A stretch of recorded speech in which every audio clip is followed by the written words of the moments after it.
peut-être déjà commencer par un petit test son. Alors, je ne sais pas si sur le chat, si on peut me répondre. Ok, impeccable, merci Adrien. Et, magnifique. Merci. Alors, il est 14h, donc je pense qu'on va pouvoir commencer. Bon, désolé pour la tenue, c'est un peu, c'est un peu coronavirus wear. C'est un peu plus détente en ce moment. Merci à tous déjà de vous être connectés, même si la période est un petit peu particulière. L'idée d'aujourd'hui, donc organisée par Cyberjob et par Richie, c'était d'essayer de vous présenter un petit peu qui on est, dans la mesure où on travaille déjà pas mal avec Richie, à vrai dire, et puis on va essayer de faire quelque chose le moins formel possible ou le moins ennuyeux possible. On a fait des slides très rapides, on a une dizaine de slides. Je suis accompagné aujourd'hui de Jordan qui se présentera tout à l'heure sur la deuxième partie de la présentation. En ce qui me concerne, donc moi c'est Maxence Bobin, je suis un des associés fondateurs de Squad. Je vais vous montrer quelques chiffres un petit peu pour vous dire où on en est aujourd'hui et puis ce qu'on fait. Si vous avez des questions, n'hésitez pas. Ce que je vous propose, c'est qu'on fasse peut-être, moi je vais faire une petite dizaine de minutes, Jordan à peu près autant, et puis on se fera une session questions-réponses sur le chat après, si ça vous convient comme ça, vu qu'on a un créneau d'une demi-heure. Alors, hop, on va passer par là, tac, hop. Alors déjà, qui on est, parce que je pense pas que vous soyez beaucoup à nous connaître dans le chat. Alors, je vais juste essayer, avant toute chose, de couper les notifs du chat, parce que sinon ça va biper pendant tout le truc. Tac, tac, tac. Si je trouve ça, voilà, c'est bon, magnifique. Hop, alors, hop, voilà. Donc Squad aujourd'hui, nous on est une structure d'un peu plus de 550 personnes maintenant. On a ouvert Squad avec 5 associés en 2011. Et en ce qui me concerne, moi j'avais déjà commencé à travailler un petit peu dessus, mais j'ai rejoint l'aventure pour de bon en 2013. J'ai ouvert l'agence de Toulouse, que vous pouvez voir mentionnée dans les sites qu'on a en France aujourd'hui. Et je suis responsable de l'agence parisienne depuis un peu plus de 2 ans maintenant. On est présent absolument partout en France, dans toutes les grandes métropoles, en tout cas sur lesquelles on voulait travailler. On est encore à l'étude là dans les dernières places françaises où on n'est pas à Lille et Bordeaux, ce qui devrait, on réfléchit en tout cas à ces positionnements-là plutôt pour 2021.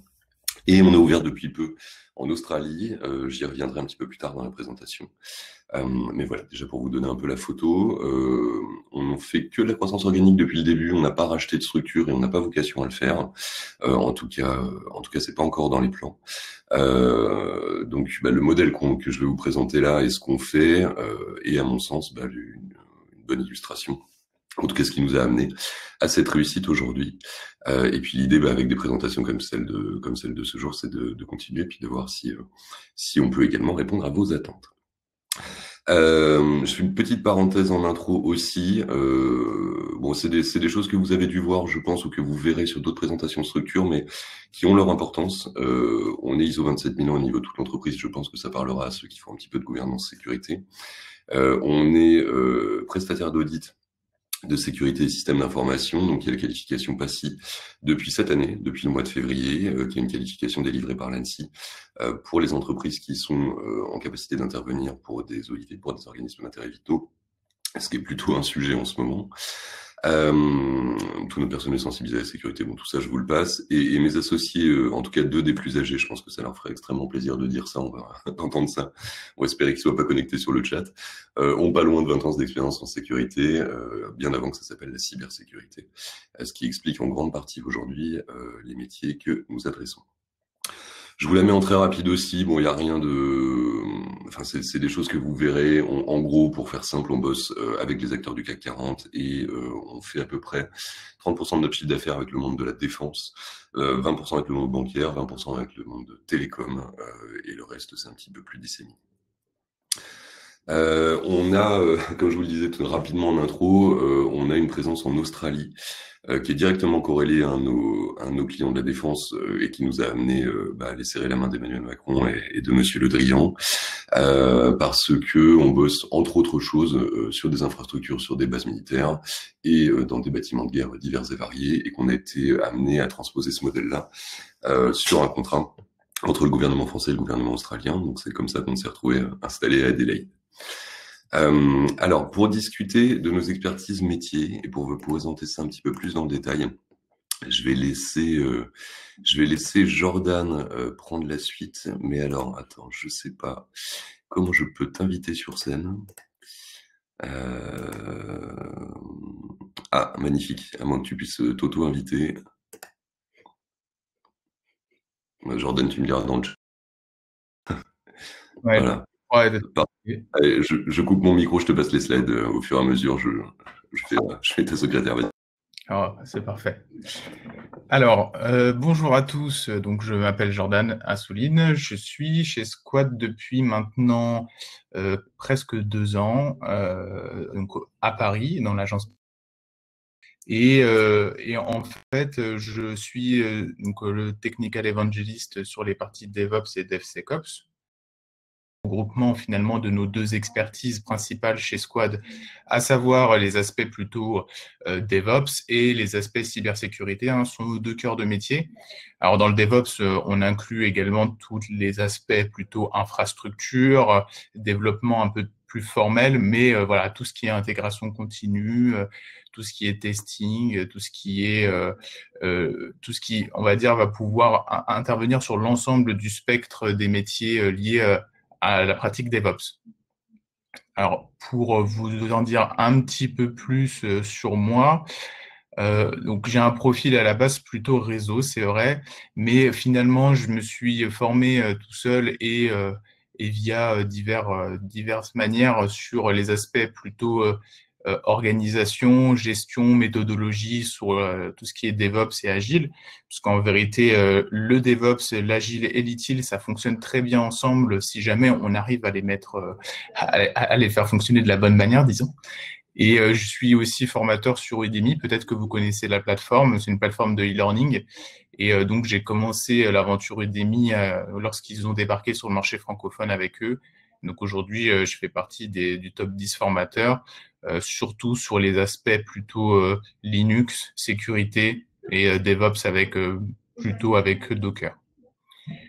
Je voulais vous montrer un petit peu les missions type que moi j'ai pu effectuer en tant que DevSecOps chez Squad, puisqu'au-delà de la partie évangéliste et de la partie un peu direction technique, j'ai pu aussi faire un peu de consulting en tant que consultant classique. D'ailleurs, c'était Maxence à l'époque qui m'avait recruté.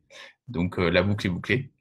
Et ce qui est intéressant, c'est que j'ai pu couvrir un certain nombre de sujets en tant que consultant, à savoir tous les aspects d'architecture et de déploiement de solutions WAF.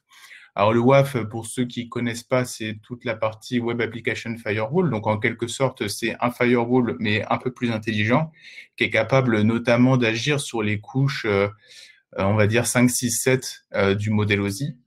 Et notamment, moi, j'étais chargé de la mise en place de cette solution pour la sécurité des sites web et des applications hébergées par Orange. Alors, évidemment, j'étais pas tout seul.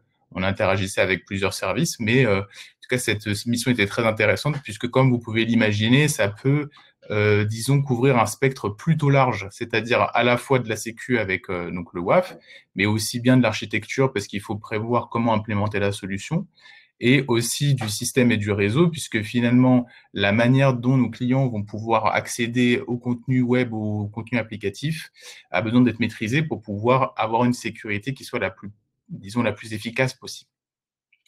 Ensuite, j'ai aussi travaillé sur la mise en place de pipelines DevSecOps, avec notamment plusieurs aspects sur lesquels je suis intervenu, la partie identification de vulnérabilité sur les images Docker, parce que comme vous le savez, Docker est un produit qui est de plus en plus utilisé, et finalement, je me suis rendu compte que beaucoup de développeurs utilisent des images qui ne sont pas toujours les plus sécures possibles. J'ai aussi mis en place des aspects SAST et DAST, c'est-à-dire de l'analyse statique de code, de l'analyse dynamique de code, donc sur tout ce qui est service mis en place par les clients chez qui je travaillais. Et les aspects conformité, supervision et documentation automatique. Ça a beaucoup plu aux clients, la possibilité de générer automatiquement de la doc, parce que comme vous le savez très bien, la documentation est souvent obsolète. Et si jamais on arrive à inclure cette partie-là dans la pipeline, eh bien, on obtient un résultat qui est vraiment très intéressant. Donc, je ne vais pas continuer sur les autres expériences, mais tout ça pour vous dire que chez Squad, on a vraiment la possibilité d'intervenir sur un spectre très large, puisque j'ai pu aussi bien intervenir sur les aspects techniques de la sécurité, sur les aspects techniques du système, du réseau, mais aussi sur les aspects plutôt organisationnels, avec l'accompagnement des équipes dans les transformations digitales sur les aspects plutôt agiles, puisque je suis aussi Scrum Master, donc disons que c'est une compétence qui est assez utile dans ce cadre-là, mais sur les aspects DevOps également, puisque Squad est en train d'ailleurs d'établir un partenariat avec le DevOps Institute pour notamment sensibiliser l'ensemble de nos collaborateurs à cette philosophie. Pour la suite, ce qui est intéressant à savoir chez Squad, c'est qu'on a une vie assez active en interne, puisque à la différence de d'autres sociétés qui peuvent exister, nous, on est resté quand même avec une taille humaine, et la volonté de Squad, c'est d'être le plus proche possible des collaborateurs, c'est-à-dire de pouvoir faire en sorte qu'au-delà du fait qu'on soit presque tous consultants, donc placés chez des clients, qu'on puisse également, ensemble, entre consultants d'une même société, donc de Squad en l'occurrence, pouvoir participer à des événements et apprendre des autres, et que les autres apprennent également de nous-mêmes. Finalement, on a pu participer à des événements qui sont très intéressants. On a une Red Team chez Squad qui est assez performante, qui participe à plusieurs compétitions internationales d'ailleurs, donc souvent classée parmi les 10 premières. Donc c'est plutôt pas mal. Pour ceux qui connaissent, c'est pas toujours évident puisque les autres équipes sont plutôt douées. Donc tout ce qui est capture the flag, finalement, test de vulnérabilité, il y a une réelle expertise de Squad sur ce sujet, mais on met en place aussi tout ce qu'on peut appeler des mix sur talent chez nous, c'est-à-dire des partages de connaissances et des partages d'expertise. Avec les derniers événements là qui ont été organisés, c'était notamment une conférence sur l'exfiltration des données des finances dans les îles avec des tests d'intrusion. Aussi tout ce qui est micro-segmentation, qui est un sujet de sécurité qui commence à de plus en plus être important chez nos clients, mais de l'automatisation réseau, puisque les ingé réseau, comme moi à la base, sont aussi très très importants dans la communauté, est importante chez Squad, et évidemment la partie DevSecOps, donc sur apprendre à remettre la sécurité au cœur des déploiements. En tant que squadien, j'ai eu la chance de pouvoir participer notamment à des salons et des conférences très intéressantes. Il y a eu le FIC, pour ceux qui connaissent.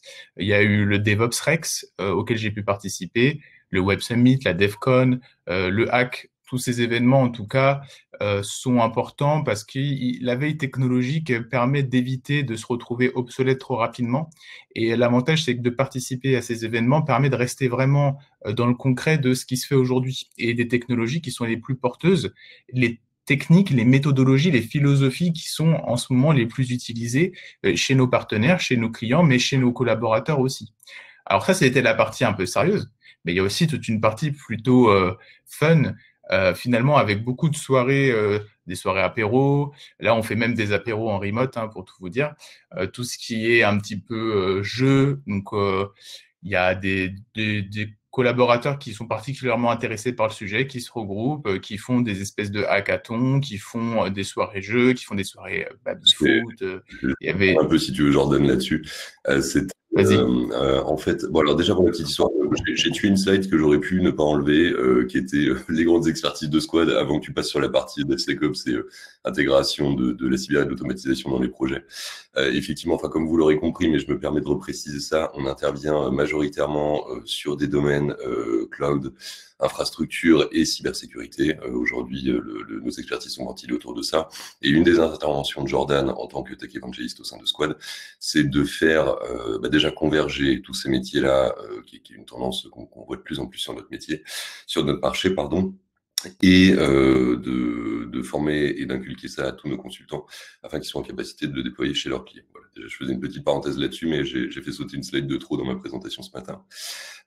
Et pour revenir sur les jeux, bon, effectivement, on fait beaucoup trop d'apéros, mais bon, ça c'est un problème inhérent à la France, je pense. Mais blague à part, je vous prends un exemple un peu rigolo parce que ça me vient comme ça.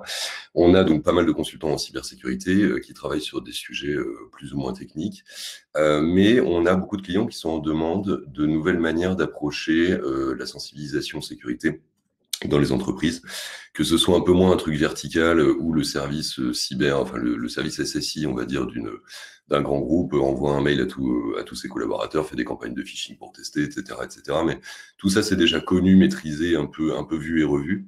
Et dans les jeux, et notamment sur la partie serious game que je mentionnais en bas de ce slide, il est venu deux idées de la part de consultants de la Red Team de Squad, qui sont du coup venus les animer avec moi après. Une première d'un espèce d'escape game cyber, où l'idée c'était d'exfiltrer un maximum de données dans un bureau type d'un client, pour un client donné, et on a eu l'occasion de mener à bien cette prestation dans des bureaux chez pas mal de nos clients, et ça a beaucoup plu de voir tout ce qui est accessible, et puis des choses qui ont l'air banales, hein. On n'est pas en train de parler d'un post-it sous le clavier non plus, hein, de choses un petit peu plus avancées que ça quand même, mais de choses qui ont l'air banales, quelle typologie d'informations vous pouvez remonter de ça.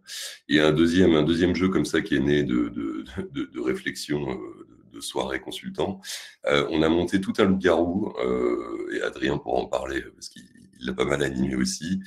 Notre responsable communication qui est avec nous sur le chat aussi. On a créé tout un loup-garou from scratch pour ceux qui y ont déjà joué, avec des rôles, etc., mais adapté au monde de la cybersécurité, ce qui est beaucoup plu aussi. Voilà, c'était un des héritages de ces soirées-là qui ne sont pas consacrés qu'à l'apéritif. Voilà. Je vais te laisser continuer, Jordan. Ah, attends, je vois qu'on a une question, mais je pense qu'on les traitera. Ouais, on les traitera après. Je vois. On les prend. Il nous reste 2 slides et on les prend après avec plaisir. Je te laisse reprendre, Jordan. Et justement, en plus, cette partie-là répond à une des questions qui a été posée, donc c'est parfait. En réalité, chez Squad, j'ai plusieurs casquettes, mais je participe, alors pas tout seul, hein, on est plusieurs sur le sujet, hein, mais je participe notamment à l'accompagnement des consultants en interne. Ce qu'on essaie de faire de particulier, c'est que on veut que le consultant se sente le mieux possible, puisque mieux il se sent, plus il va participer aux événements et plus il va être à l'aise et il va être heureux en fait de travailler, et donc le résultat de son travail va être d'autant plus qualitatif. C'est l'idée qu'on a. Finalement, on a voulu mettre en place ce qu'on appelle l'open bar de la certification, c'est-à-dire que peu importe le nombre de certifications que vous voulez passer par an, si vous voulez en passer 5, 3, 2, une seule, on vous paye toutes les certifications, en tout cas lorsque vous êtes collaborateur Squad. Et en plus de ça, en cas de réussite, on vous donne une prime, ce qui permet en fait de pouvoir vous expliquer qu'on se rend compte du travail que c'est et d'essayer de, pas vraiment une récompense, mais comme une gratification. Voilà, vous avez fait du bon boulot, vous avez obtenu votre certification, voici une prime pour vous montrer qu'on le voit et que c'est important. Et on essaye de faire, on va dire, 10 jours de formation chaque année pour nos consultants. Donc, parfois, ça peut être une grosse formation ou deux formations d'une semaine, par exemple, sur des certifications ou des formations qui sont certifiantes, ou alors des formations qui ne sont pas certifiantes, mais qui amènent un certain nombre de compétences qui sont utiles soit par rapport à votre mission, soit par rapport à ce vers quoi vous voulez vous orienter. Parce que au sein de Squad, on essaye de mettre en place un suivi le plus personnalisé possible, avec un business manager, donc sur tout l'aspect plutôt, on va dire, commercial, contact client, mais aussi un experience manager qui est là pour vous accompagner et vraiment vous suivre tout au long de votre parcours et de votre cursus chez Squad, et notamment de vous inviter à suivre les formations ou suivre les certifications qui sont les plus reconnues aujourd'hui sur le marché, soit chez nos clients, mais aussi pour permettre de, en quelque sorte, grossir votre CV, de le rendre plus qualitatif, avec des certifications qui sont intéressantes et pour vous, mais aussi pour votre carrière. Donc, notamment chez Squad, on a organisé un parcours de formation sur la nouvelle CEH, la CEHV10, hein, celle qui inclut un test pratique, parce que vous le savez peut-être, mais jusque-là, la CEH était uniquement des QCM. Eh bien, ça a changé. Mais on a aussi beaucoup de consultants qui s'engagent ensemble. Donc, en général, ils forment des petits groupes de travail et ils échangent sur les canaux de communication internes de Squad, puisqu'on a des channels sur lesquels nos consultants peuvent échanger. Et ils se forment notamment à l'OSCP. Comme vous le savez, c'est une certification cybersécurité plutôt offensive qui n'est pas forcément évidente à avoir si on est tout seul. Donc là, le fait d'être accompagné par des experts en sécurité, mais qui ont peut-être leur propre expertise plus, c'est-à-dire plutôt web, plutôt applicatif, plutôt rétro-engineering, plutôt forensique, tout ça permet de monter plus vite en compétences. Donc, on essaye vraiment de faire en sorte que vous vous sentiez le mieux possible chez Squad, que vous soyez le plus accompagné, mais aussi que votre cursus chez nous, en tant que consultant, il soit le plus personnalisé possible, puisque ce qui nous intéresse, c'est que vous fassiez ce que vous aimez. Donc, on a mis en place plusieurs parcours qui permettent finalement d'orienter un petit peu plus votre carrière et votre cursus pour soit être plus vers du cloud, soit être plus vers de la sécu, soit, voilà, on essaye vraiment que ce soit le plus personnalisé possible pour que finalement, il n'y ait pas un seul template que tout le monde doit suivre, mais il y a un nombre infini de possibilités pour le parcours du consultant chez nous. Ouais, voilà, je rebondis là-dessus, Jordan, parce que c'est un sujet important. Alors, je pense que parmi les auditeurs de la conférence, on a beaucoup de futurs diplômés ou de jeunes diplômés. Ne négligez pas dans le choix du premier cabinet de conseil avec lequel vous allez travailler. C'est une question à poser en entretien et creuser le truc quand on vous demande à la fin d'un entretien dans un cabinet de consulting où vous irez, est-ce que vous avez des questions? Gardez bien celle-là. Elle est vachement importante. Demandez comment c'est découpé, demandez effectivement combien il y a de jours de formation par an, comment marchent les programmes de certification, etc. Parce que ça peut avoir l'air bête, et moi je fais partie, moi quand j'ai terminé mon bac plus 5, j'étais très content de commencer à bosser tout de suite, et à la limite, j'étais presque plus emballé par l'idée de travailler que de maintenir une sorte de formation continue en parallèle, mais vous vous rendrez très vite compte, et bon, enfin dans l'informatique encore plus qu'ailleurs, que le maintien des compétences, la possibilité de travailler avec d'autres experts sur d'autres sujets pour continuer d'avancer, le partage de connaissances sur la veille techno, sur des dernières vulnérabilités, sur des choses comme ça, etc., etc. Il y a pas mal voilà, il y a pas mal de sujets sur lesquels la formation continue mérite d'être une vraie préoccupation pour vous. Donc du coup, n'hésitez pas à poser les questions d'entretien quand vous en ferez, soit maintenant, soit plus tard. Alors, je sais plus si on a encore... Ouais, effectivement. Alors, pour résumer, ce qu'on attend de nos candidats aujourd'hui, c'est ma dernière slide, donc après, je passerai aux questions. Ce qu'on attend, mais Jordan l'a déjà un petit peu précisé, c'est que vous soyez curieux. Pour moi, un consultant en informatique, quel que soit le degré, qui travaille sur des sujets fonctionnels, techniques, sur du cloud, sur de la cyber, peu importe, si c'est pas quelqu'un déjà de curieux de son métier, je pense que vous êtes un peu trompé de métier, ou en tout cas, nous, c'est pas la typologie de consultant qu'on attend aujourd'hui. Comme Jordan vous l'a expliqué, on met beaucoup de choses à disposition de nos consultants. Tu as oublié d'ailleurs, Jordan, de mentionner que tous nos consultants avaient un accès Udemy Pro, un accès Udemy Société, donc qui est pas du tout ce que vous pouvez avoir en termes personnels. Hein. Donc ça veut dire qu'il y a déjà énormément de formations d'accès, etc., qui sont débloquées. Et tout ça est complètement mis à votre disposition. Donc d'où un petit peu la règle numéro 2. On vous donne tous les outils, vous aurez un parcours de formation personnalisé au sein de chez Squad et des missions en corrélation directe avec ce parcours de formation-là. Mais après, à vous d'exploiter ces outils qui sont mis à disposition, tout simplement. Tu complètes, hein, Jordan, n'hésite pas à intervenir hein, si jamais tu vois des choses à ajouter, mais je ne sais pas trop comment le dire autrement.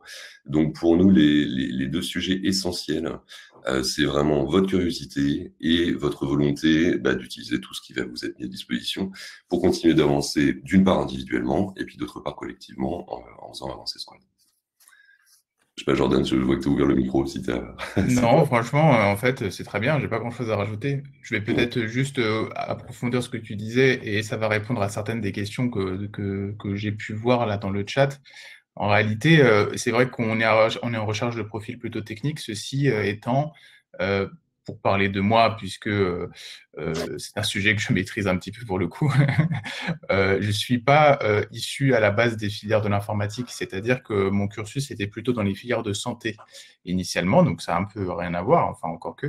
Et je me suis reconverti plus tard dans l'informatique. J'ai passé des formations dans des écoles, hein, et ceci étant, ce sont des profils qui sont toujours intéressants puisque ça donne une ouverture qui peut être un petit peu différente. Et en plus, comme on vous l'a dit, ce qui est le plus important pour nous, c'est pas que vous ayez 20 ans d'expérience sortie d'école, ce qui n'existe pas, hein, mais que, en tout cas, vous ayez la capacité à pouvoir être proactif. Parce qu'aujourd'hui, en informatique, en réalité, les métiers évoluent tellement vite que vous pouvez devenir obsolète en 3 à 4 ans.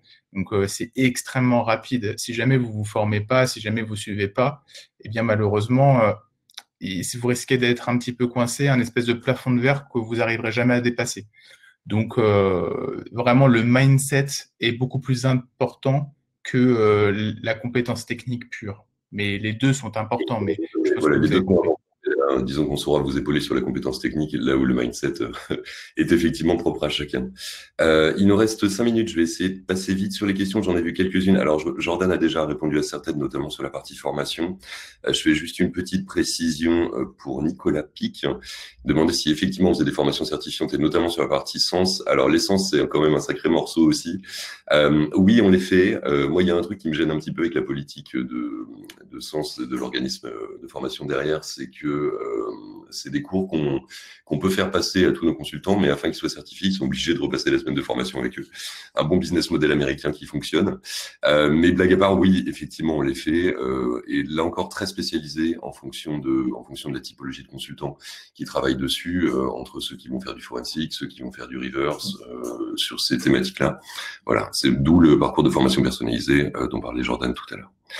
Pour Pascal, pour les CTF, alors en fait Pascal, ça dépend d'où tu es géographiquement. Si tu es à Paris, tu peux tout à fait venir les faire avec nos équipes dans nos locaux. Pour le moment, on fait de la diffusion en ligne, mais on est plutôt sur une logique interne, c'est-à-dire de salon vidéo entre toutes les agences de squad qui font ça le mercredi soir. Et pour les CTF avec l'équipe squad, là en l'occurrence c'est plutôt sur des créneaux de week-end. Donc là effectivement on fait ça sur un Discord de l'équipe et ça passe par le responsable de l'équipe qui voit pour ceux qui sont motivés pour venir essayer avec nous, qui fait les interviews en amont. Alors, est-ce qu'on cherche des stagiaires et des alternants? Parce que je crois avoir vu la question à plusieurs reprises. Ah, on me dit que... Ah oui, absolument. A priori, il y a déjà une réponse qui est passée. Il y a déjà une réponse de Roxane qui est passée, donc ça, je vais le laisser là-dessus. Ok, qu'est-ce qu'on n'a pas vu comme question? Un master en géopolitique, Farah, c'est une question intéressante ça. J'ai beaucoup de candidats d'une autre formation, pareil, qui est plutôt effectivement orientée géopolitique, gestion de crise et des choses comme ça, et moins et effectivement avec une complémentarité cyber sur un autre master. On peut tout à fait effectivement se lancer sur le marché du travail là-dessus, et la typologie de poste sur laquelle on travaille nous, avec des diplômés qui ont ce parcours-là, c'est plutôt des sujets de conformité, de GRC d'une manière générale, et de compréhension d'enjeux, on va dire légaux au sens large ou normatif, et d'accompagner nos clients à transcrire ces enjeux assez haut niveau vers des réalités un petit peu plus concrètes. Mais oui, effectivement, c'est des parcours qu'on a et qu'on a au sein de notre équipe. Alors, Nicolas, école de commerce de cyber. Oui, tout à fait, donc on peut intéresser.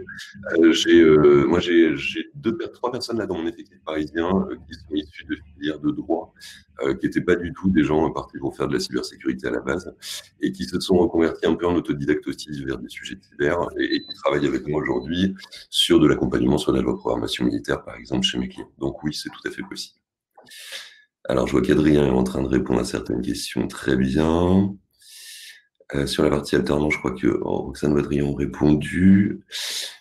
Détailler le rôle d'XM, Adrien est en train de répondre, magnifique, c'est bien. Tu veux qu'on t'invite sur scène, Adrien? Ça ira peut-être plus vite, ce rythme-là, parce que c'est sur toutes les parfait. Est-ce qu'on recherche des profils en reverse? Oui. Alors, pour être très sincère, c'est pas la grosse majorité de nos prestations aujourd'hui. C'est toi qui ah oui, t'es dans les avions, Jordan, c'est ça? J'ai pas entendu à la fin, ça a un peu coupé, mais Coupe ton micro 2 secondes, au pire, on a un petit bruit de fond. Oui, on fait du reverse, tout à fait. Après, c'est directement corrélé à des enjeux clients qui nécessitent ce genre d'intervention, ce qui est quand même pas la grande majorité aujourd'hui. Maintenant, oui, on en fait avec plaisir. À l'échelle de la France, sur les 570 consultants de squad aujourd'hui, ça doit représenter, je pense, une douzaine de missions. Donc voilà, pour te répondre, Skander, pour te répondre sincèrement, voilà un petit peu la proportion. Alors sur les stages et sur les alternances, je crois que Adrien a un petit peu répondu. Je voudrais tac. Voilà, c'est ça. N'hésitez pas, voilà, parfait. N'hésitez pas à contacter Roxane Desfarges. Voilà, c'est bien. Donc Roxane, dont le nom vient d'être mentionné en réponse à Maud, et la bonne personne, le bon point d'entrée. Alors honnêtement, sur la partie alternant et stagiaire, c'est quelque chose qu'on fait, mais assez ponctuellement, et un petit peu moins sur la région parisienne, du fait de locaux, de problématiques de locaux, tout simplement. Nos consultants interviennent en grande majorité dans les locaux de nos clients, qui sont des endroits où on ne peut pas prendre de stagiaires et d'alternants. Par contre, pour nos agences en province, où on a des projets qui sont décentralisés et qui ont lieu dans les locaux de squad, là, tout à fait, on est en capacité d'accueillir des stagiaires et des alternants.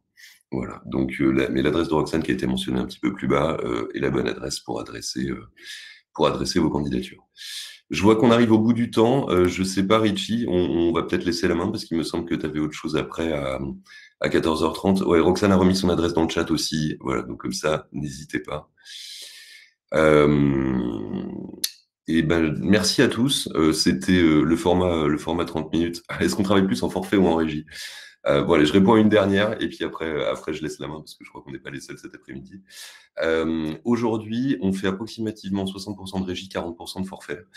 Et c'est une proportion qu'on a vocation à garder parce que en termes de gestion et de mitigation du risque et des livrables, ça fonctionne plutôt bien. Voilà Kumba pour répondre à votre question très rapidement.